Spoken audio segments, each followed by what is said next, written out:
This year in the US, we have witnessed a malicious attack on transgender people by the government across several states.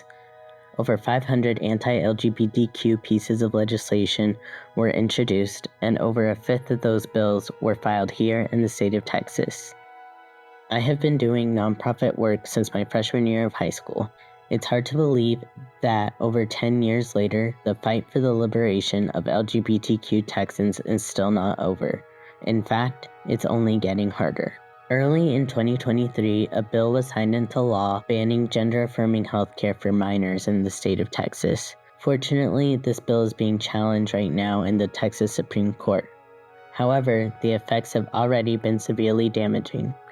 Children are scared, parents are fleeing the state, and even adults are affected. I know this because I'm one of them. It has been almost a year since my endocrinologist was forced to leave her practice due to hateful right-wing conservative groups making despicable propaganda against her. It has been almost a year since my therapist and her family made the difficult decision to move across the country. Lastly, it has been almost a year since I helped someone who I looked up to dearly in this community pack up to move away from this state because they were no longer feeling safe in this place that we used to call home.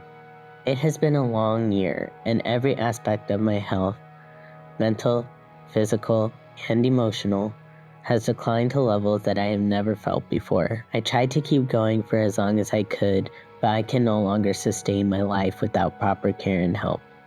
I am desperately in need of a new gender-affirming endocrinologist who can also treat my chronic illnesses, a new therapist, a vet to treat my ESA's special needs, and last but most importantly, I desperately need top surgery.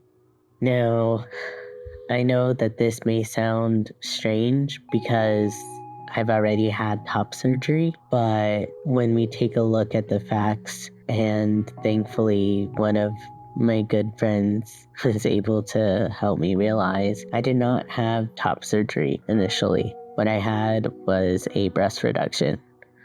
There is still a large amount of tissue and fat in my chest that has made me go back into hiding. I had my initial procedure about 2.5 years ago, and now I still find myself wearing baggy clothes or wearing what we all know as our dysphoria comfort hoodies. And I just find myself not going out and doing all the things that I hoped that I could and would be able to do post-top surgery.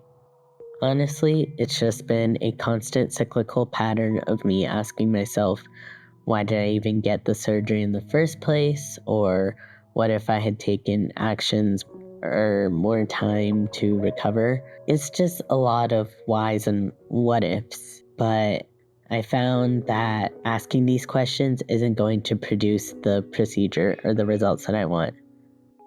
I've been able to get by so far and make do with what I have, and I've even found a great candidate for a new doctor and a great candidate for a new therapist.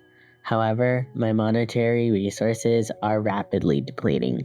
My job options are minimal, and my current job helps pay the bills, but that's about it.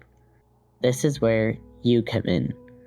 Here's a little bit of insight as to what you can do to help me get back on track and help me receive the healthcare that I not only need but deserve and should have been receiving in the first place. $100 cost of a copay and travel to and from the new endocrinologist. $250 1 month of therapy appointments. $500 top surgery consult out-of-pocket cost. $1,250 emotional support animal procedure and bills. $1,500 support during surgery recovery time. $2,500 business supplies for secondhand income. $5,000 surgery, hospital, and recovery supplies. $1,400 fees and taxes. Total $12,500.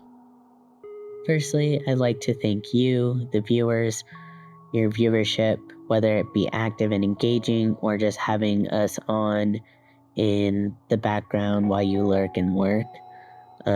Your support means the world to me. It honestly, to me, is so amazing that you even would take the time to help listen to my story and get to know a little bit more about me and a little bit more about a Texan who has fought for their community for over a decade now and just wants to keep on seeing great things be done. Thank you.